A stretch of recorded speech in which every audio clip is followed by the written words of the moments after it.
Hey, this is just Ben on the front end, here to tell you to give the podcast a rating if you don't mind, and follow it or subscribe to it on whatever you're listening to this on. If you want to send us an email, we'll read it and maybe talk about it on the show. It's deadensigns@gmail.com, and we got a Twitter. Anyway, if you could do all that, please. That'd be really nice. Bye, enjoy the show. Simon & Schuster AudioWorks presents Star Trek: The Next Generation.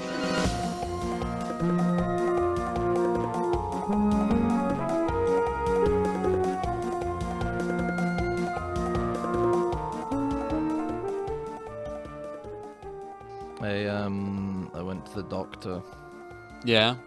I was inspecting my body. Give me the news. As you're supposed to do regularly. Bad case of.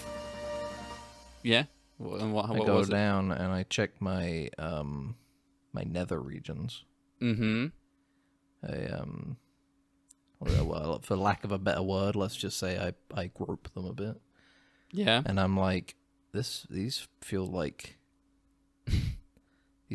bags of pellets. What happened? Yeah. Okay. What the fuck happened down there? This is like it's like sand or something. Mm-hmm. I'm a little too big for sand, actually. I go to the doctor and ask, "Doctor, what's up?" All of the microplastics in my testicles formed together, and now I shoot BBs out of there. Ah, okay. So, now I got an airsoft rifle. For a penis. You don't even have to hire out your own equipment when you go airsoftting. No, but everybody's much more uncomfortable about how I. Well, how I shoot. Yeah, for lack of a better term again. Yeah, man, that's all that's down there now is microplastics. Yeah. Did you hear? Yeah. Did you hear that? I heard that. Yeah. Survey, right next. Everybody in the survey, plastic in the balls. Enough, our generation, as we get older, when we get to the end of our lives, there's going to be so much microplastic in our balls. There's not going to be enough space for the pee to be stored in it, in them, anymore. Sure, and I don't know what's going to happen then, right? It's like we'll have to figure something out, Mm-hmm. But that's cool. Yeah, I heard that. It's pretty awesome. What are you hoping you might have a plastic child, maybe?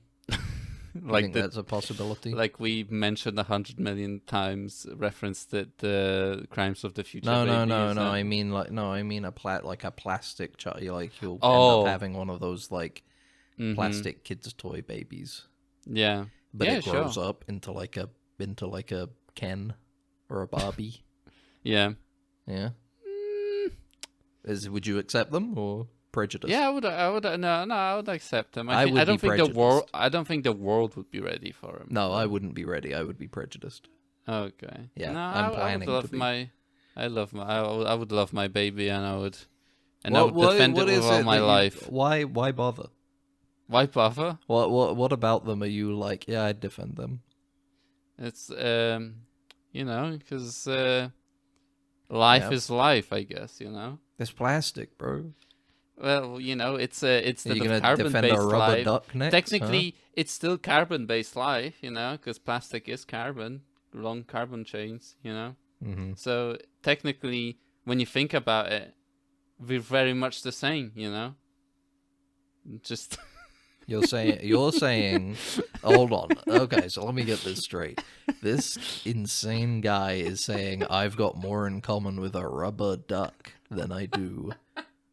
My fellow man, that's what you're saying? No, I'm just saying. That's what you're saying. I'm saying it's a different type of. This guy believes in not only in evolution. This guy not only is saying a monkey is my uncle, but a plastic baby doll is my nephew. Yeah. Can you believe this shit? Can you believe this, ladies and gentlemen?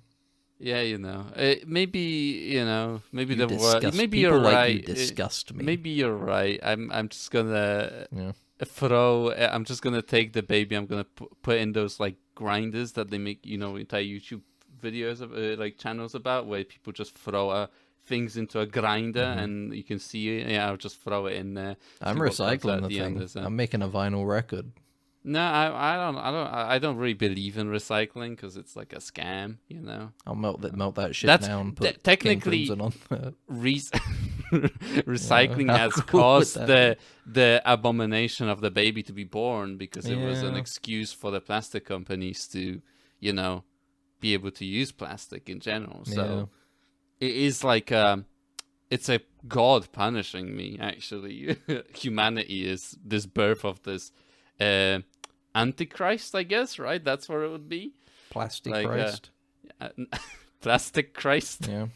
Christolium, like petroleum. Yeah. Like a petroleum-based Yeah. Jesus. Yeah. And he would, you Kinda know, works. he would be Petroleum the- Jesus sounds like it'd be a middling band. harbinger of the end of the world, you know. And yeah, I do like the name Petroleum Jesus. It's like it would be the kind of band that you hear the name and you're like, that's kind of interesting, and then you listen Yeah. to the music and they're like, It's like no. it's fine. Yeah. It's like a lower Midwest emo kind of. Yeah. Yeah. Not just some like metal that's not even that good, you know. We It's should like screamo. we should start putting our podcast audio at the beginning of like Midwest emo songs. You know how they always Mhm. have like people talking and stuff at the beginning of Yeah, their yeah. songs, Mhm, like really yeah. kind of delicately and stuff. And, Yeah. and you can just hear the guitar kind of building up in the background. Yeah. And then it's like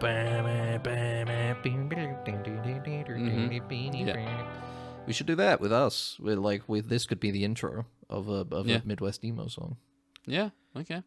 I'll try to find some royalty-free music emo, Midwestern emo, and I'll put it over your. Do you want to do it over that, or do you want to do like a line? No, do it over that. I like you Okay. find a point where you're like that's the Okay. that's the drop. Okay. You know, that's the bam hitting the track. What if man. that point is before the actual joke? Will that make sense then? No. What? I mean, it Doesn't should matter. be a second ago where I ended what I was saying. Basically, it doesn't okay. matter. It doesn't matter. You'll figure it Okay. out. You're a smart Yeah. guy. Plastic baby, petroleum baby. Petroleum There you go. Jesus. That's another petroleum baby would be a pretty good name for a band. Yeah, I guess. Yeah, I guess. I guess. I mean, but, it's, you know. it's kind of the thing I said, but with one word different. Yeah, but the thing is that then you don't, you know. Kind of like if I started a band called like the Big Toupee, and then you made the Big Wig, and I was like, you fucking, Okay. you're ripping it off. No, I'm just saying that you haven't started the band Petroleum Jesus. It starts as soon as I said it. As soon as I Oh, thought okay. of So it. That's when it began. okay. So it just That's when it manifested, became so my it has- intellectual it ha- property. It has a wiki page and it just says Petroleum Jesus at the There top, will be one and by then the it end of says this show, no, yes. you can there's not much information about it. You know, log into. You can help by expanding Petroleum yeah. Jesus. Yeah, exactly. And it's like, what the fuck is this even, you know? But as soon as a wiki page exists or something, do you think we're gonna get a wiki page at some point? That would be funny if we got a wiki page. Yeah, I feel like we could get big enough. That would be eventually. like that would be something horrible. It would be like like the entire section would be controversy. It'll be like it'll be a Wikipedia page. No, it won't be a Wikipedia page for Dead Ensigns. It'll be a Yeah. Wikipedia article titled "The Dead Ensigns Incident," and it'll be about a horribly botched method of self-promotion that ended Yeah. in like a Death, human multiple- trafficking ring or yeah. something. Yeah. Multiple deaths, human Yeah. trafficking. And we die like 2 sentences in, so the rest of it isn't even about us. It's just just about everything that came afterwards. there's the beginning, section on and then there is the fallout, and the fallout Yep. is like 20 Yep. times larger than the beginning, and we die in the beginning. Origin. Yeah. Abandon Next began a podcast called Dead Ensigns about Star Trek. To promote the Yeah. show, they got in touch with these criminal gangs as a stunt Yeah. for social media. They were killed. The subsequent gang that became due to this. Yes, It's and there's 15 years like pages. it's Yeah. like years, the year of suffering. It's like it's just Yeah, fucking definitely. multiple like podcasts about it. Where it's just there's like a mention of it, or like people even forget to even talk about the fact that it started from us, because it was such an insignificant part. Yeah, you know what the worst part about mine? Just to break away, because we're gonna have to introduce the podcast soon and go into the horrible thing we have to talk about. You're just pushing it away. I've just got a tab. I've got a tab open for microplastics as a reminder of like what I wanted to bring up at the start of the show. The worst part about it is that all of the images they always use for microplastics, it always looks so good. It always just looks like colorful and sugary and the kind of thing that you'd put on like some ice cream and eat it. Yeah, definitely. It's like I do kind of want to put my finger in it and be like, It's the same thing like with, when there's like spilled gas or something like that. Paint, and just a paint, it just looks so beautiful. It's just like, there's just something so synthetically delicious about it. Yeah, exactly. Like, a lot it of looks too good. It looks too good. Recently I had something. Oh yeah, I was putting thermal paste on my like CPU for my new computer, and I was Mr. Big PC over here with his brand new. I was like, I could lick this off. I'm sick of you. It tastes cold, I think, because it's like a thermal paste. Yeah, man. It'll cool you down. Put the thermal paste, rub it into your skin like sunscreen. This will cool me down. And it's gonna absorb all the thermal. Because that's how it works, right? Yeah. It's the paste that's cool, nothing else, Exactly. But speaking of stuff that's cool, welcome to Dead Ensigns, Star Trek Media Podcast. I'm Ben. This is Max. Coolest Pod's favorite podcast. Here we embrace microplastics, especially inside of our testes. Exactly. If God didn't want them. If God didn't want them to be there, then he wouldn't have let it to be there. If God didn't want them to be there, he wouldn't have made the devil to make this the reality. He would have just not made the devil. Yeah. But this is part of the plan. We have to accept that. We have to accept that. Just like we have to accept Star Trek Discovery Episode 8, Season 5. Labyrinths. Labyrinths, Max. Labyrinths. This one's all about a maze. This one's all about a big maze in her mind that Burnham is stuck in, and how does she get out of the maze? Turns out the maze isn't important at all. You actually get out of the maze with a monologue. That's how the maze. Everything in Burnham's mind palace is not there for her. It's there for you, the viewer. Yeah. Here's what I think. If I was one of these scientists, I probably would have been like, you know what, I don't want anybody to find this shit, so I'm just gonna, I would make a clue like this, like a test like this, but when you get in it, when it traps you in your mind palace, it doesn't kill you, but the person is like, okay, what's the test? And you're like, there isn't one, you failed, sorry. Now you're stuck in here now, you're fucked, man.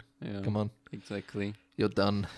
Just because I don't want anybody to get to it. Or I just wouldn't make a test. They'd all be like, have everybody made their clues and their tests? So I'd be like, no, definitely. And then I just wouldn't make one. Yeah, I just wouldn't make one. What are they going to do? It's not like they're checking the clues every 5 years. Is this one still around? Yeah, cool. No, of course not. They're putting them out there and then they're forgetting. I just wouldn't make one. And then I'd be like, all right, problem solved. Nobody's going to find the progenitor tech because, hey, guess what? This shit's dumb as fuck. As proven by this episode, this treasure hunt is stupid. Do you think, here's the thing, if you set up a scenario in which that you have this super amazing tech that would definitely be a horrid addition to any kind of conflict, so in order to make it so that somebody in conflict doesn't find it, then you make the test around like, oh, you have to prove that you're not in war, basically. Yeah. That you're a good guy.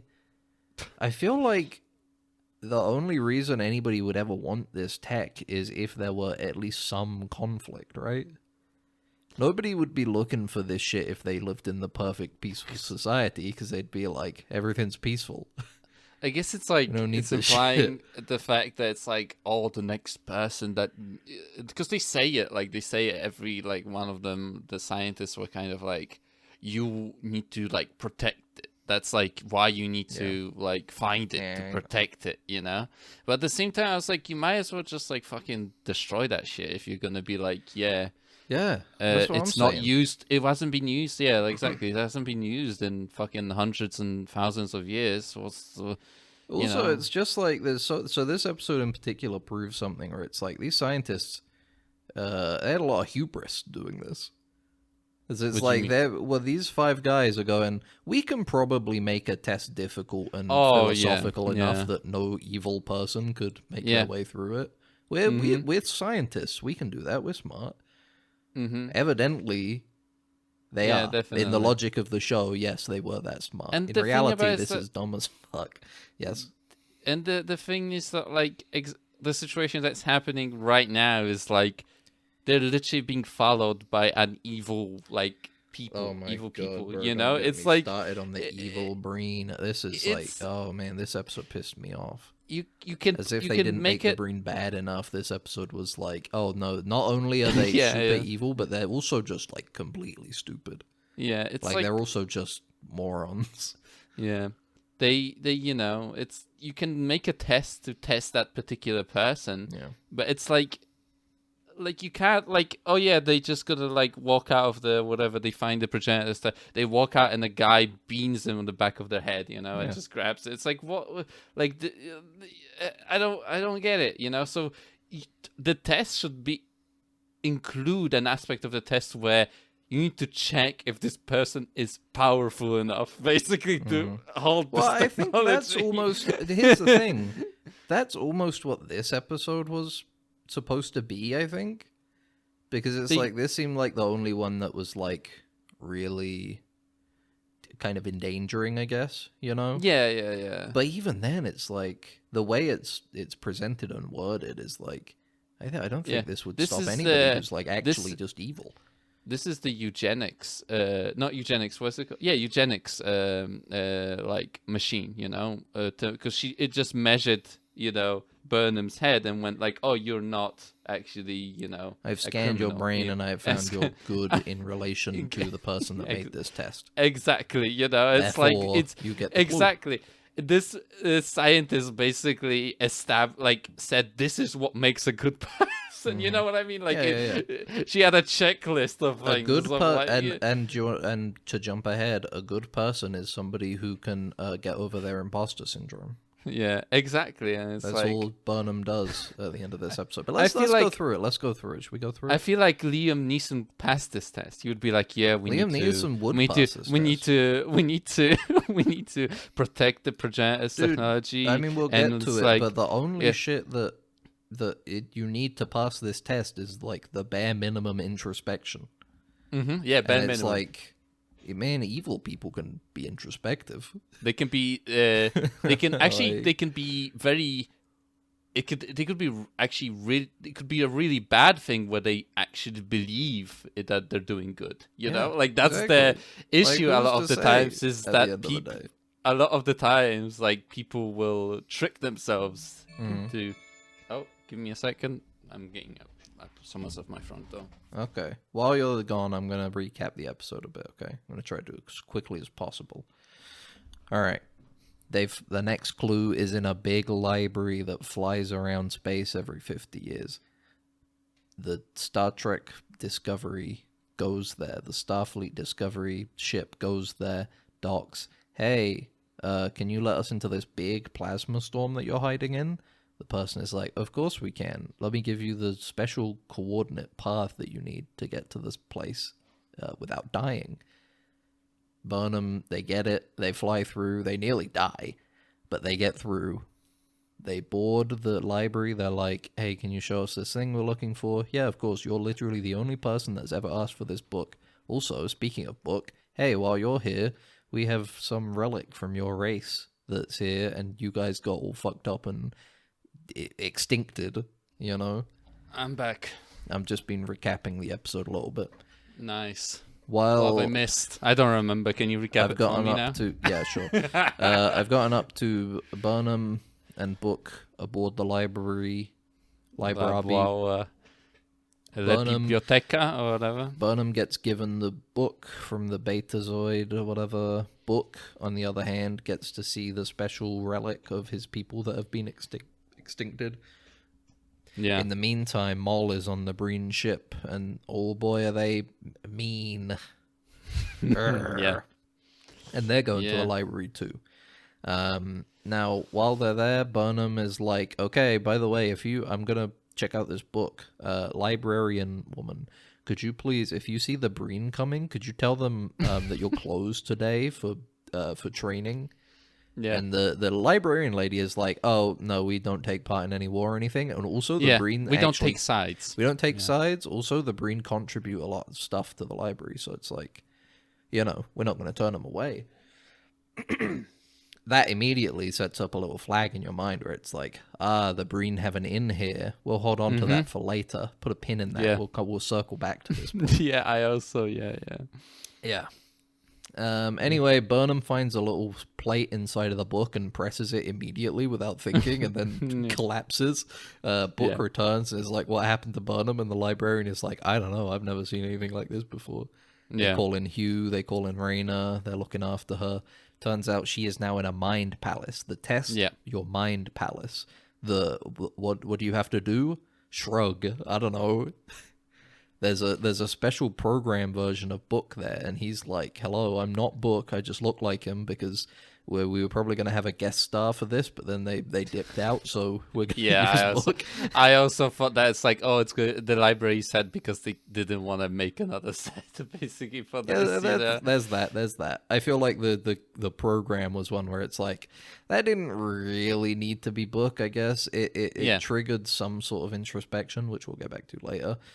Which was crucial to the test, but at the end of the day, it didn't really need to be Book. Yeah, it didn't need to be Book. Which, to me, made it feel like maybe they were going to have somebody else here, like a guest star or something that dipped.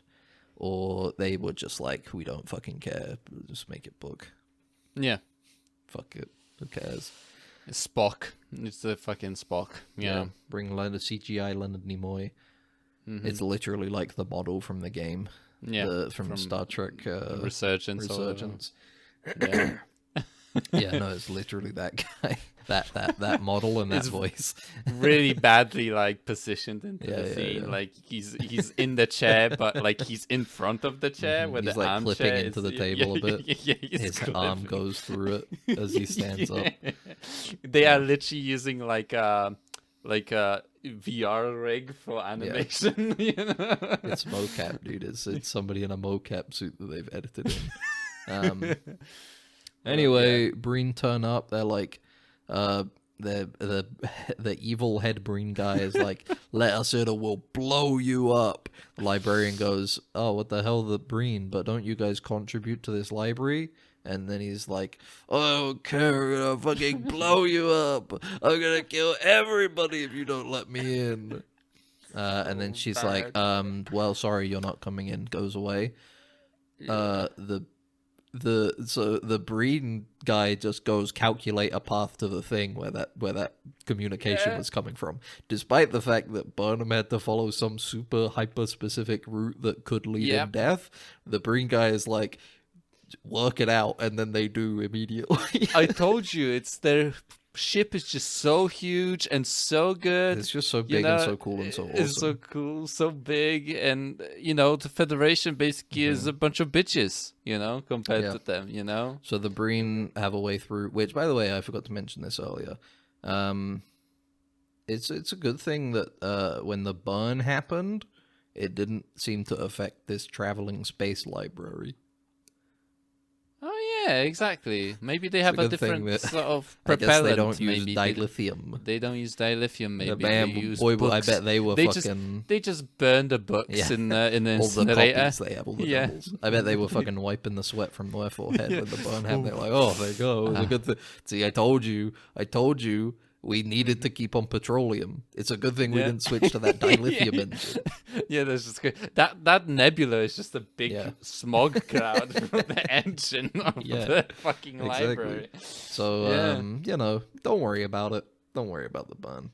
But they're hiding in this big plasma cloud that's super dangerous at the moment. And you need to follow a special route that's very dangerous to get through just to get there. Yeah. So,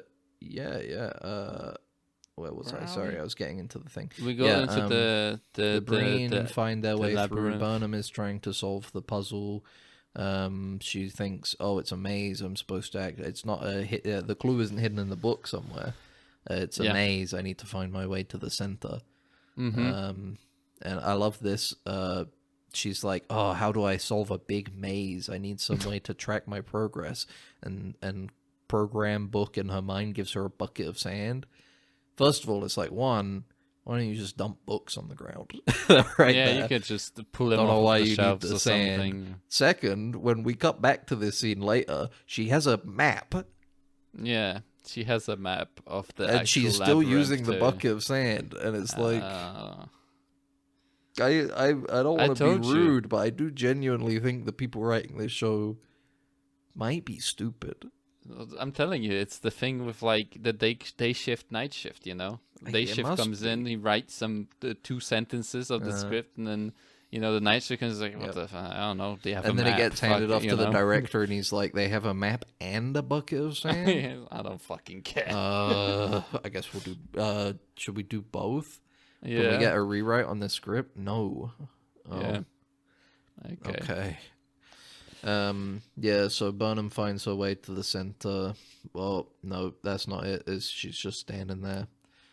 All of the lights are going out in this big library maze, though. She's like, oh, what happens if the lights go out? Do I fail?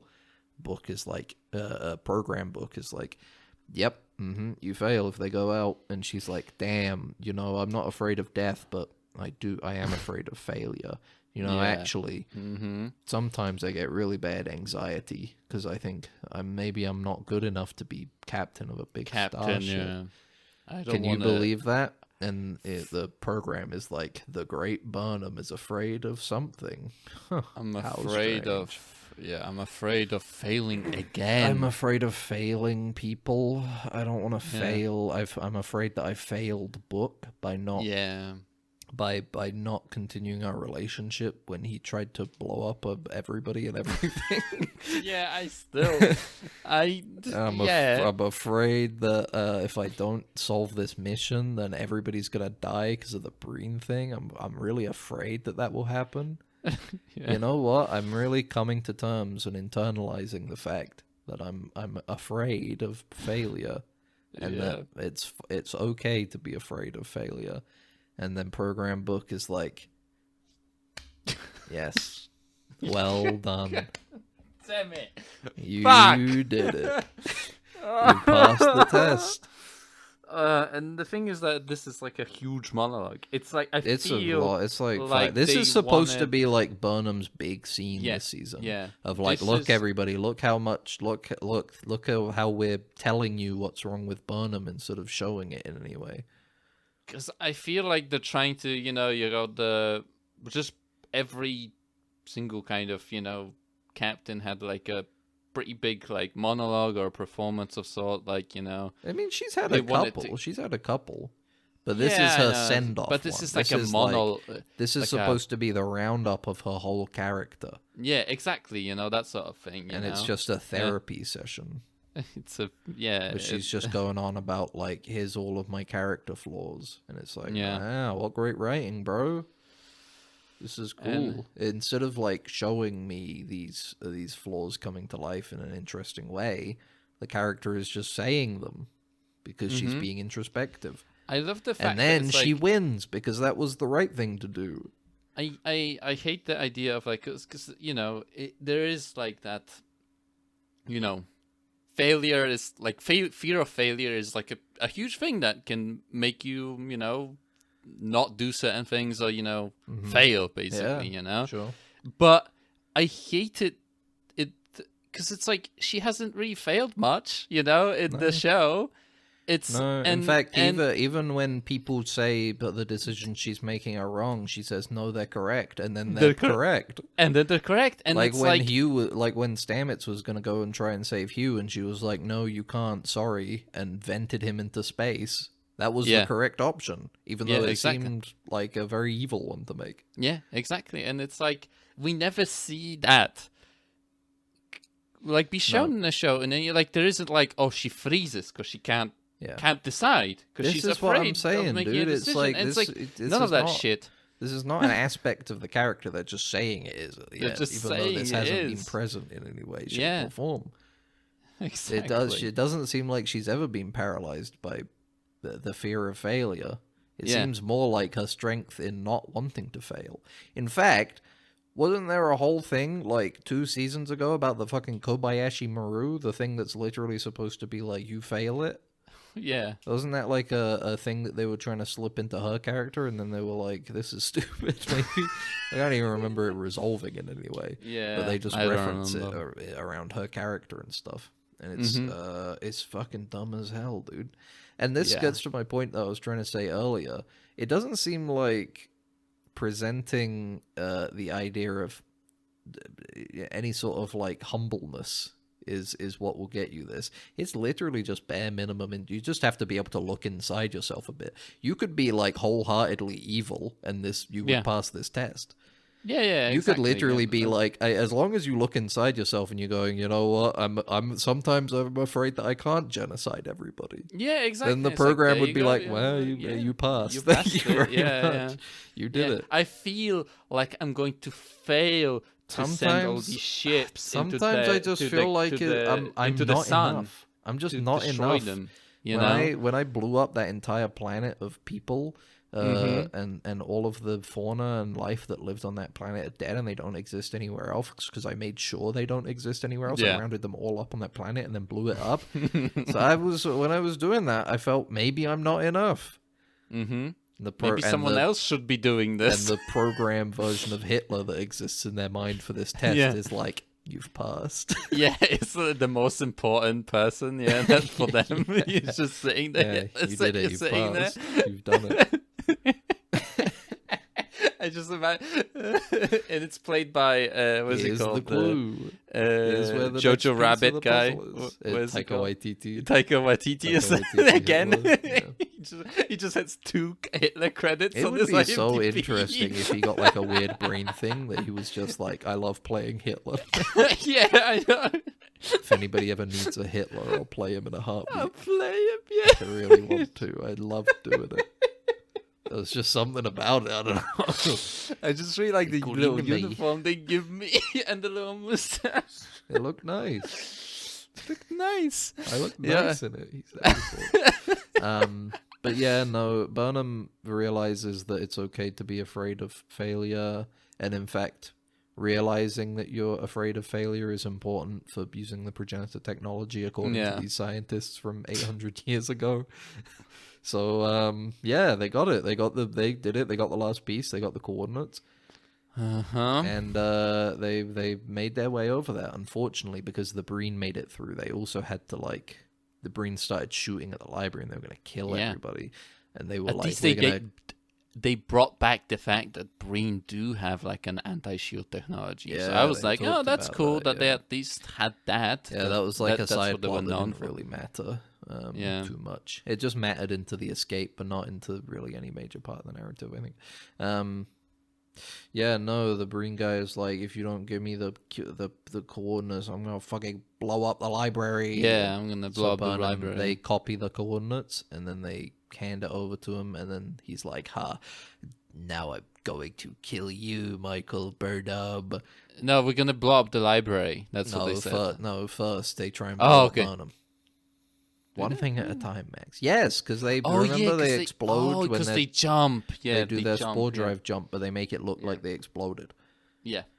And then they're like, okay, now we have to fly to the coordinates. Anyway, the Burnham and crew get out of there. Then at the end, the Breen guy is like, okay, now I'm going to blow up the library for real.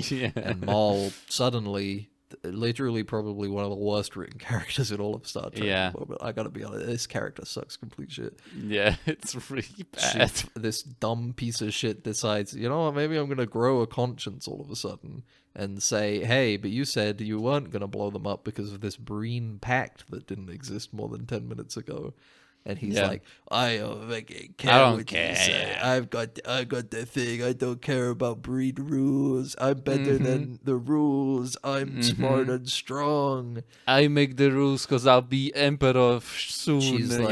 She's like, huh, can you believe this, everybody? Yeah, yeah. This guy hates the Yeah. rules. She nudges another Breen's thing, and he It's goes like, like, believe this guy? You see don't this care. guy?" Oh, you don't care about Breen rules. You probably also don't care about all of your men. Am I right, Yeah, soldiers? And they're like, maybe he doesn't care about us. Yeah. And instead of doing the thing of like just kind of shooting Maul immediately, like 10 minutes before this conversation even started, when it would make sense to do it, he walks up to her. He's like, "Oh, you're a fucking stupid idiot." He's like fucking Dexter. He's like, "You're stupid. You're stupid." Yeah. And then he points his special lance at her, and then one of the soldiers is like, "Oh, don't shoot her, sir." And then she does a leg sweep, grabs the lance, shoots it at the Breen leader, he dies, and she's like, I'm basically the coolest person in the world, basically. Yeah. And basically I'm freaking awesome. Then all the Breen are like, "Hey, you killed our leader." They point their guns at her, and she's like, I'm fucking married to the guy who died. Yeah. And then they're like, fuck. That's right. She's married. We're gonna bring him back. We're gonna bring him back. Bring him back to life. You all love that guy, right? Yeah. I'm married this to him. fucking guy that nobody fucking like. The thing about it is that like everybody was bullying. I would have been less like fucked prince. with this when nobody gave a fuck about him. Like nobody cared. Like there was no pushing him around. There was no establishment of that. Like that they're like she actually care. This is the first fucking instance of them actually caring for him, where they're like, all of a sudden he's they gonna have the live for utmost he's gonna respect reign for him and forever his and stuff. Suddenly they're like, yeah, long live Locke. He's the coolest. Woo. And his wife Maul. Yay. Maul. And now she's the queen of the Breen. Yeah. Just from that, it took one episode. She went from basically somebody that this guy should kill immediately, a fugitive, to being the leader of this whole Breen ship. She's in charge now. How cool is that, dude? And all through being hard a work and stupid perseverance, moron, constantly. Yeah. I just don't. She was like ready and willing to like just kind of let Starfleet like die, but then this episode when the evil Breen guy was like, "I'm gonna blow up Discovery," she was like, "But no, you shouldn't do that." And he's like, "Why not?" Because they've got the other keys. And he's like, "But you don't, motherfucker, you didn't tell me there were other things we needed." But you don't understand, Ben. Fucking idiot. She's double crossing. She's like using that to then do the coup. That's what. Yeah, because she's a smart character. She's thinking 20 steps ahead. Yeah, exactly. She's like, yeah, this guy will definitely be insane. And by the way, can I just say about this guy being insane? To circle back to that point, the little pin I put earlier in the Breen thing. Mm-hmm. I was expecting at least some tension based on the fact that this library is supposed to be neutral. Yeah, exactly. Like, they make this whole point of like, well, actually, we don't have a problem with the Breen because they give us some stuff for the collection and everything, and we're on fine terms with them and you, so we have no reason to not let them in.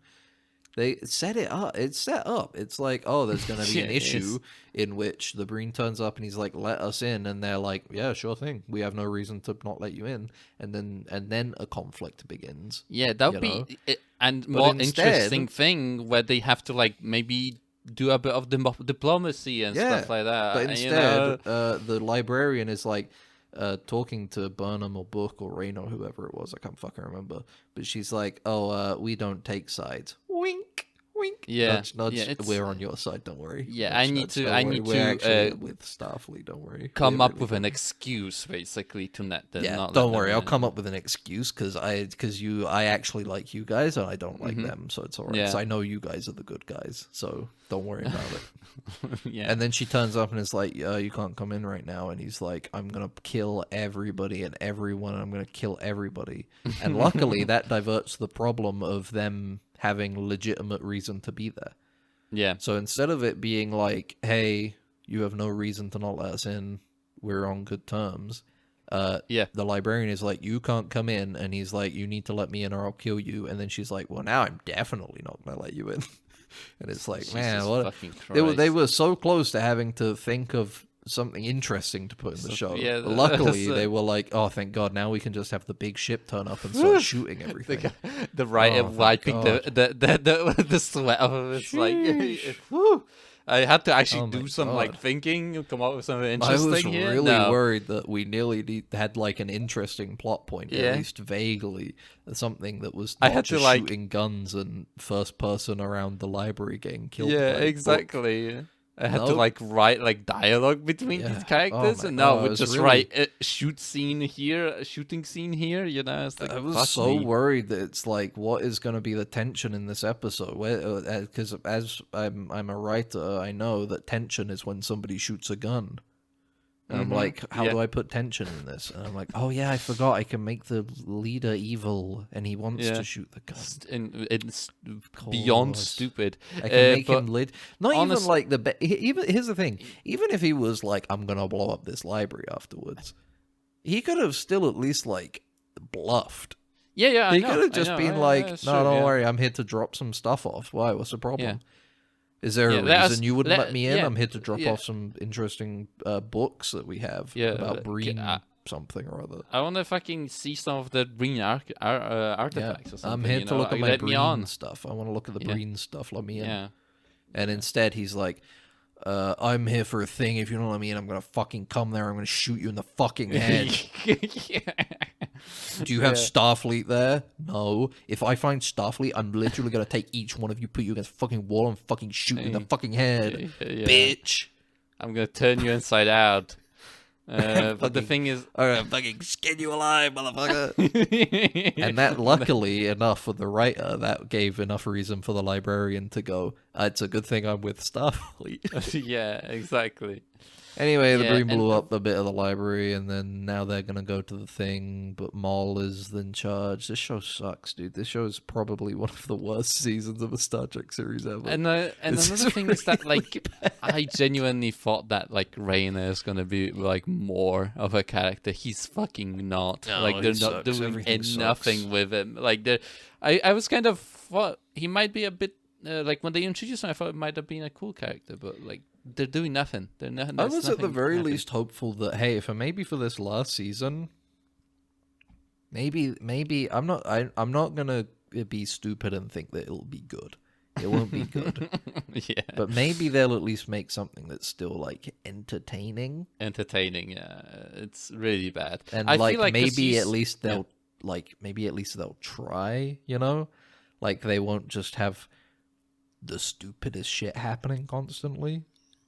when you said that like this is worse than Picard season 2, I feel like this is worse because at least season Picard 2 I can like laugh at, like I can like look at that fucking thing and I can like think of it and just like smile to myself because this is like Star Trek Picard season 2 is ideologically opposed to Star Trek. yeah, absolutely, which is like yeah. that makes it the worst season of any of these shows at like Yeah. Yeah. easily, hands down. Mm-hmm. But this is like Bad just TV. like spiritually wrong. Mm-hmm. This is just Yeah. like you're I don't want to add homonym, but at the same time, I feel like I've said all that I can say to lead to this point. It's stupid. The people writing this are either completely not trying, which I want to hope is the case, or they're stupid. Yeah. I don't know. I hope it's the former. I would rather them just not like, cashing a paycheck. Yeah, but definitely. if anybody's writing this thinking this is some of my best work, Yeah. I'm so sorry. You're stupid. I'm Yeah. so sorry. There was something that I thought about this episode. I'm going to reference an anime, so I apologize in advance. yeah. But I read it as a comic, so that's 1 percentile better. Okay, yeah, I guess. Yeah. More forgivable, I guess. Just kidding. I was reminded of Golden Kamui, which is a manga about a big treasure hunt. So in this show, there are, like 8 pieces or something, 6 pieces or something of this key to get the coordinates of where this treasure is. In Golden Kamui, there's something similar. A whole group of prisoners had tattoos put on their back that when you arrange them together, then you find out the location of where, like, lots and lots of gold is buried. Yeah. All of these prisoners eventually escape, and then they're roaming around Japan trying to hunt each other down for their skin. You know, it's a good premise. Near the end of the thing, I'm not really going to spoil anything too major for the story. This is more of a minor spoiler. Something that's really funny and really clever that they did, I think, that I like. The last prisoner they introduce in that show is a Pennywise the Clown styled, like, supposed to be like the Joker insane guy. Yeah. Right? He's walking along and he does fucked up shit just because he wants to do it. Okay? Yeah. Nobody in the story's really interacted with him, but the author is, like, seasoning him in here and there. Okay? He's got this fucked up plan that is eventually revealed as he is gonna burn himself right in this climactic like final battle of the show, so that his tattoo is destroyed and nobody can ever find out where the gold is. Yeah. All right. Yeah. He does it. They have this great scene. He's announcing himself in this big final climactic battle. He sets himself on fire. As he's falling, it shows all of the individual characters who have been hunting for this treasure up until now, completely nonplussed, with some like inner monologues of each of them being like, basically saying like it wouldn't make sense for there to only be like for every piece of the puzzle to be necessary. Okay. So basically, this guy is killing himself, and he's completely stupid because it's not that you need every single piece; it's that you need a majority of them to put them together to find the location. You need enough to be able to make an educated guess, basically. Not even an educated guess, just like, that you wouldn't need every single piece of the every single one of these tattoos to be able to find the location. Because if it was all in the crux of like, if even one piece was missing, you'd never be able to find it. Yeah. Then it wouldn't work, you know? That's why you have so many tattoos of these, like, puzzle pieces, essentially. Yeah. But that's the thing, Ben. It's just gold there. In Star Trek, it's so much bigger. It's so much more important, which is why they made 6 pieces that could easily be lost or destroyed by any sort of event. I thought in Golden Kamui, it's a nice, clever little moment, because I'm sure there are a lot of people who are reading it thinking, well, what if one of the guys like goes away or like just dies and goes missing, or like gets horribly he's burned. lost at sea or something lost like at that. sea, or so he just flees, you know, he just goes to Russia or something. And it's like, it's a great little moment of being like, you know, it's a little bit of injection of logic to this stupid, crazy treasure hunt, you know? Mm-hmm. But in this one, it's like, I'm watching Discovery and I'm like, it's just like, man, what if one of these pieces just went missing? Yeah, it went missing because like they started. So much shit is happening in this galaxy all the time, constantly. That's unpredictable. What if the fucking planet with the weather machine just blew up? Remember how there was a supernova and Khan's planet got completely dusted? Yeah. What if that happens to that planet? What if the planet with the weird security system, what if it got, like, that area got flooded? What if the landscape changed in such a way that any clue that could lead to it is just, like, not replicable? What if that woman with the Trill woman just died and the bug died? Like, the bug just died. What if the guy with the bug just died? We've seen those bugs die in the show. Yeah. Like, you know, it's a thing that happens. So much shit happens in space, and it's all centered around these, like, 6 specific stones. It's like... Yeah. What if that fucking beginning guy... you know, instead of his toilet, like the Romulan that they initially found the thing with, what if instead of freezing in space, he flew into the sun and it deorbited into a sun and they never find it? You know, it never found the thing. You know, it's like How do you even initiate the hunt? Do you have to find his journal? I guess. Because that's how they initiated it. Is that the first clue? Or is there like a different first clue that should have guided you towards this like puzzle, you know? Is this I don't know. I don't know. It doesn't fucking make sense. I don't know, man. And the thing is, it doesn't, like, the thing is that the thing that we're complaining about doesn't matter now.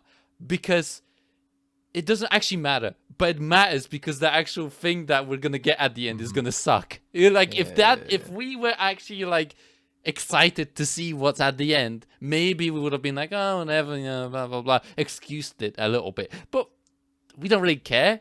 I think I could speak for the both of us at this point. Yeah. Because initially we didn't care when we heard progenitors technology, basically. Yeah, it's like I'm not sitting here going, oh damn, what could that be? Because I already know it's just gonna be like some sci-fi bullshit. Who cares? You're just giving me like a crappy MacGuffin to care about. I don't give a fuck. Fucking Book is gonna go insane in the last episode. He's gonna try to revive his entire planet, and then Burnham's gonna have to shoot him in the head because she realizes that he's just evil. Actually, he is willing to do too much to save him. Unlike Burnham, he makes the wrong decisions. Yeah, exactly. Burnham makes correct decisions. If he got put in that simulation, you know, he would have just died. Yeah, he would have died. He's incapable of introspection like Burnham. Burnham is so good at introspection. Yeah. So all that thing to say with the Golden Kamui bit is the guy who plans to kill himself and ruins the whole treasure hunt. While he's like falling, burning, he realizes this and he's like, "Oh fuck, what a waste." Yeah, well, it's like, oh, why aren't they reacting? Why aren't they all in screaming despair right now because everything they've been fighting for is worthless?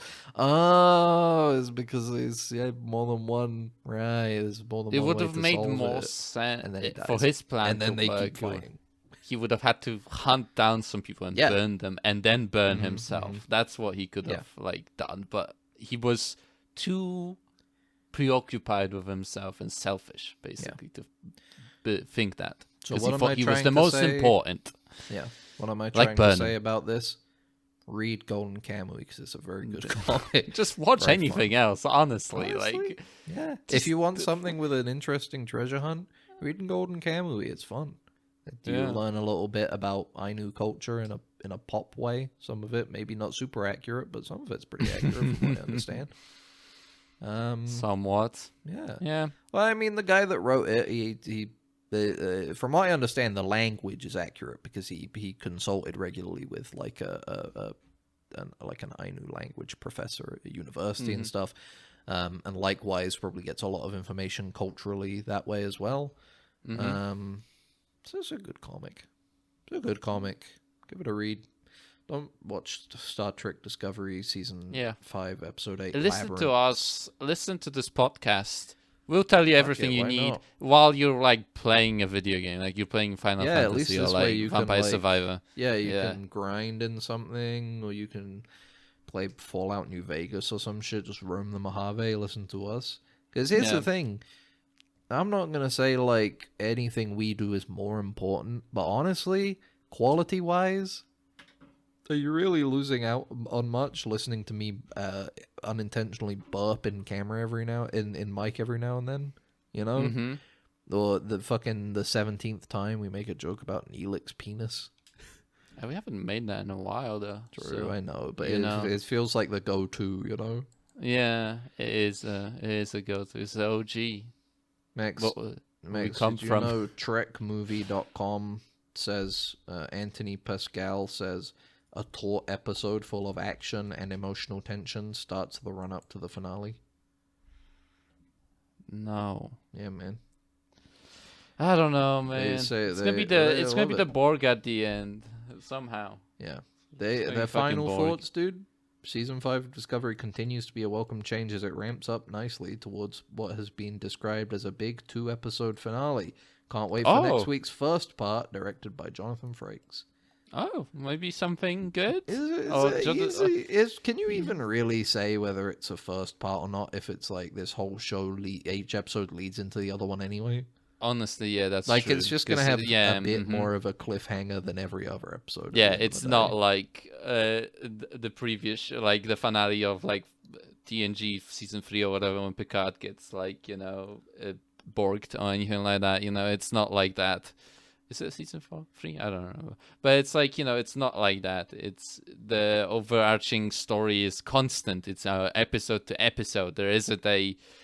Yeah, Den of Geek has a great write-up. They compare it to a very similar episode in The Next Generation. This one specifically? Yeah, they reference... For which one? They say it's very similar to a beloved episode from The Next Generation, in fact. Which one? The Inner Light, the one where Picard lives an entire life in his mind. Yeah, it's really similar in the fact that both characters are in their mind. Yeah, it's very similar. It's really similar. One of them is one of the best episodes of this show ever. Maybe one of the best episodes of a TV show in general. And the other one, Burnham is inside of her own head. It's might very as well similar. be inside a fucking holodeck. It doesn't matter. If you think about it, it's a really interesting callback. Thank you, Den of Geek, for pointing this out. See, I would have never thought of this because when I was watching this episode, I wasn't thinking this is a lot like something that's good. I was thinking this is a lot like something that's bad. Yeah. Anyway, the next episode is directed by Jonathan Frakes. He's coming back. We'll see. He's coming back. It'll be a bad episode, the guaranteed. But because he can't do much about the script, can he? I'll be honest. He's just a director. I don't think Jonathan Frakes is really that much better when it comes to like creating good Star Trek media. Yeah, I know, but like he directed First Contact, which is entertaining, but it's not like it's a very like smart piece of Trek. Does he have a writing credit on these? No, I don't think so. So it's like no, he doesn't write this shit. He just I know. Yeah, so I don't know. It's like who wrote First Contact? Let's have a look. John. I'm looking it up. First Contact, Star Trek. I want writing credits for him. Actually, that's all. Story by Rick Berman, Brannon Braga, and Ronald D. Moore. He's not a writer. He doesn't have any writing credits. Yeah, like I said, he just directs this shit, bro. He doesn't write any of it. That's just why this will still anyone be can crap, direct. Right? I can direct. Anybody can direct. Here's the thing. He directed First Contact, which was a very fun, entertaining movie. He also directed Insurrection, which was a very, very boring movie. Yeah, honestly. He directed that, but also he directed some of the shitty episodes of Star Trek and of Picard and Discovery and shit, man. Mm-hmm. Well, whatever. Just terrible. I don't think he has enough of a power to make anything good out of it. Like he's competent as a director, but he doesn't have a fucking like Herculean ability to be able to save something with his directing skills. I don't think anyone has, honestly. He directed 6 episodes of Picard, dude. 2 in season 1, 2 in season 2, and 2 in season 3. Well, it's gonna be bad, dude. He's already directed a bunch of fucking Discovery episodes too. This shit's gonna suck ass, man. Yeah, it doesn't matter. We'll see it, and we'll go cool. It'll finally be over. Yeah. On top of that, the suffering will end. It will be finished. Mm-hmm. Finished. We won't have to sit here and talk about Star Trek Discovery ever again. Isn't that crazy? It'll be like actually done. It'll be like actually we'll just be like, this is the first full Star Trek finale we've been present for. That's true. Well, no, Picard was actually. Picard but we technically. Oh yeah, no, that's true. Yeah, season 3. Yeah, that's yeah. Max, what's your final verdict on this episode? Go. We need a new final verdict. It's bad and it's boring and Breen are just horrible villains. Basically, none of it makes sense. Mal is that not only is the actress not able to kind of lift up the character performance? It's badly written, so fuck this show, basically. Yeah. Hold on, let me just check my bank account quickly. Give me a second. Are you getting a injection from Paramount? No. I'm just, they're deploying their. No, I just gotta. Hold on, I just gotta check it real quick.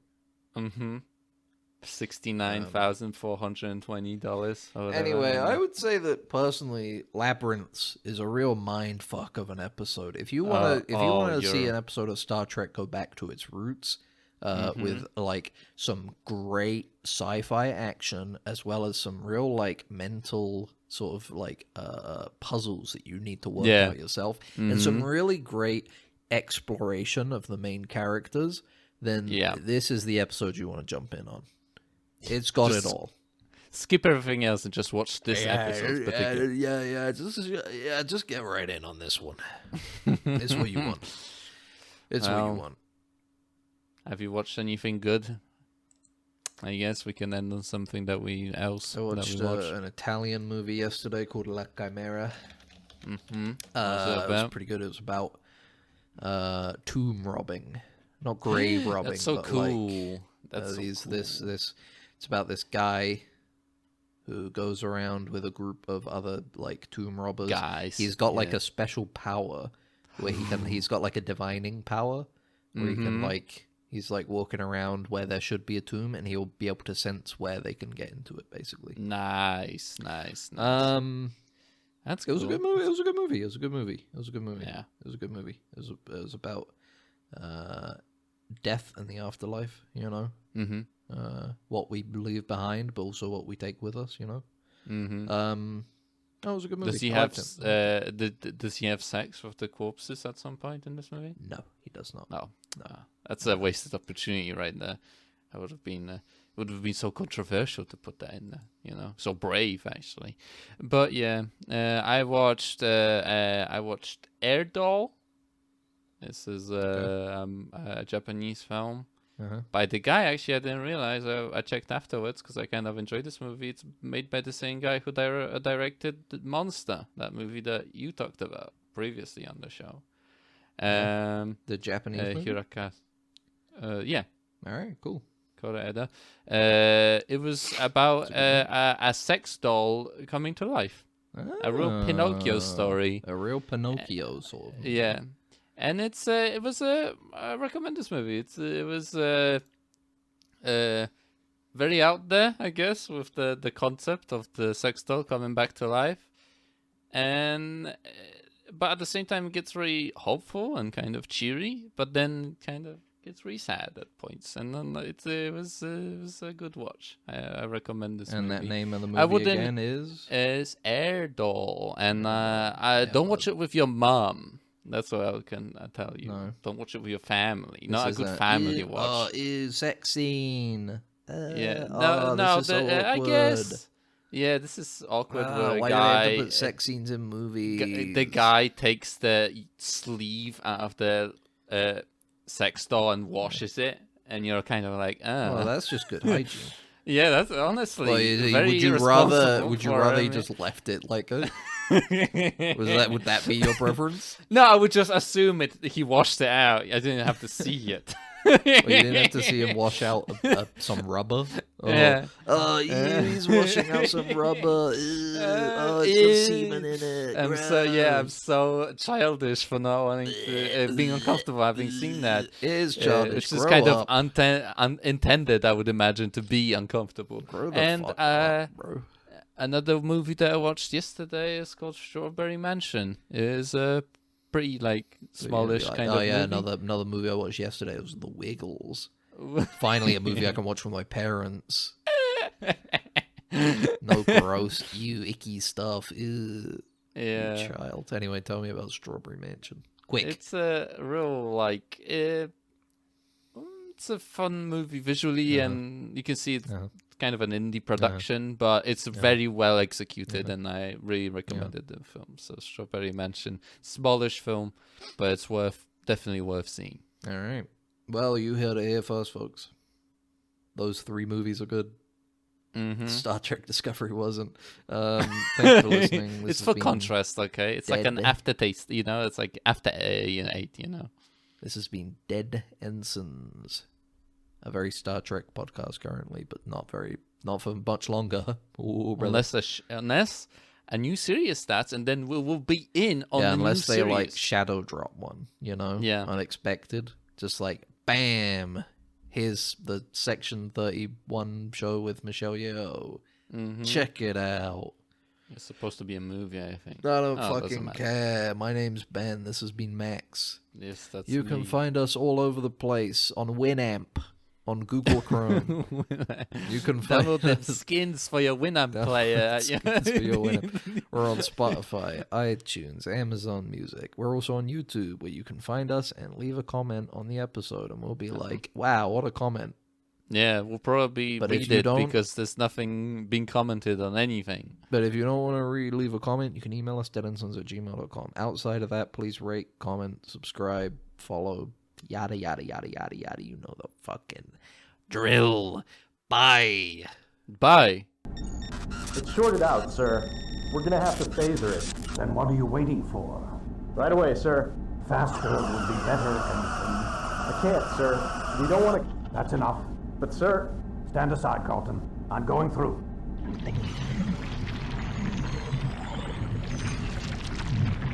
You're alive. Good.